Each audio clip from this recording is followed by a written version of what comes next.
Alors, imaginez un peu le tableau.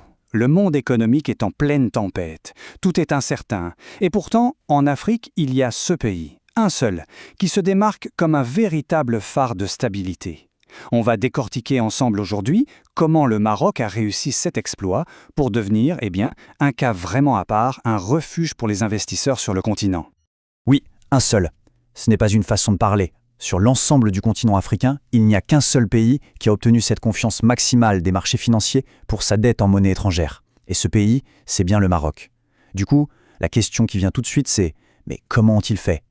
Bon, avant d'aller plus loin, mettons les choses au clair. C'est quoi ces termes un peu techniques? Une euro-obligation, c'est tout simple. C'est quand un pays emprunte de l'argent dans une monnaie qui n'est pas la sienne, comme le dollar ou l'euro. Mais le truc vraiment important ici, c'est catégorie investissement. Pensez-y comme un label de qualité suprême. C'est le signal qui dit aux investisseurs du monde entier « ici, votre argent est en sécurité, le risque qu'on ne vous rembourse pas est vraiment, vraiment faible ». Alors, voilà le programme. On va d'abord voir pourquoi le Maroc est un cas si exceptionnel. Ensuite, on se penchera sur le contexte économique mondial, une vraie tempête. Après ça, on essaiera de percer les secrets de la résilience marocaine, on verra ce que ça rapporte concrètement, et enfin, on comprendra pourquoi on parle d'un véritable havre pour les investisseurs. Allez, c'est parti. On commence par le cœur du sujet. En quoi le cas du Maroc est-il si spécial sur le continent africain ? Et attention, ce n'est pas juste une opinion en l'air, c'est confirmé par les plus grands noms de la finance.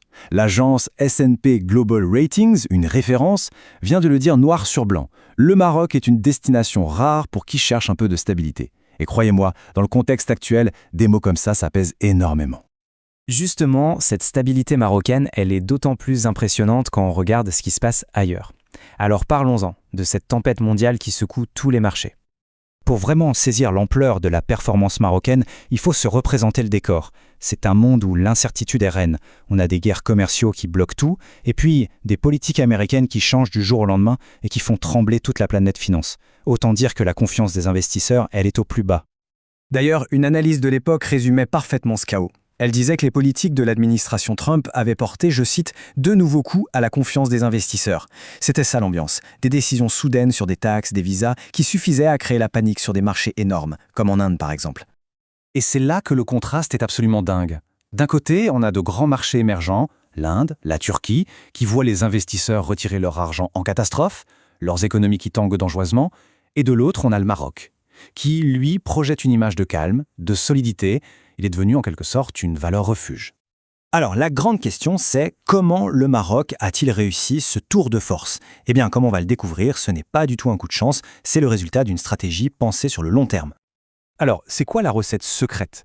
En fait, elle repose sur 3 piliers, 3 ingrédients appliqués avec patience. Premièrement, un contrôle très strict de la dette publique, pas de folie. Deuxièmement, des politiques monétaires prudentes, sans prendre de risques inutiles. Et enfin, le troisième point qui est peut-être le plus important, le Maroc a su utiliser sa stabilité politique comme un véritable argument économique. Et c'est vraiment cette vision à long terme qui change tout. Ce n'est pas une réaction à une crise, c'est une construction. C'est précisément ça qui explique pourquoi le Maroc a pu conserver sa précieuse note, alors que, dans le même temps, d'autres pays africains, emportés par l'instabilité ou une dette trop lourde, perdaient la leur. D'accord, c'est bien beau d'avoir une bonne note, mais concrètement, à quoi ça sert? Qu'est-ce que le Maroc y gagne vraiment? C'est ce qu'on va voir maintenant. Et les avantages, ils sont très concrets. D'abord, ça permet au Maroc d'emprunter de l'argent à des taux plus bas. C'est logique. Moins il y a de risques, moins c'est cher. Ensuite, ça agit comme un véritable aimant sur les énormes fonds d'investissement, qui, avant tout, cherchent la sécurité. Et enfin, et ça c'est crucial, ça donne au pays beaucoup plus de poids quand il négocie avec des géants comme la Banque mondiale ou le FMI. Pour le dire simplement, cette note, ce n'est pas juste un diplôme à accrocher au mur. C'est un véritable atout maître dans son jeu. Une carte que le Maroc peut abattre sur la table lors de n'importe quelle négociation financière, que ce soit face à des investisseurs privés ou à de grandes institutions internationales. Allez, pour conclure, prenons un peu de hauteur. Qu'est-ce que tout ça change finalement pour la place du Maroc sur le continent? Au final, c'est ce contraste, ce grand écart avec les autres, qui vient vraiment graver dans le marbre l'image du Maroc comme le port d'attache, le havre de paix pour les investisseurs en Afrique.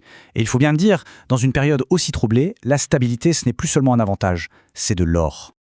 Et tout ça, bien sûr, ça nous laisse avec une question fondamentale pour l'avenir. Maintenant que le Maroc a cette position unique, alors que tant d'autres luttent contre les chocs mondiaux, est-ce qu'il va réussir à transformer l'essai? Est-ce qu'il pourra capitaliser là-dessus pour devenir durablement le hub financier de référence en Afrique? C'est sans doute le plus grand défi qui l'attend.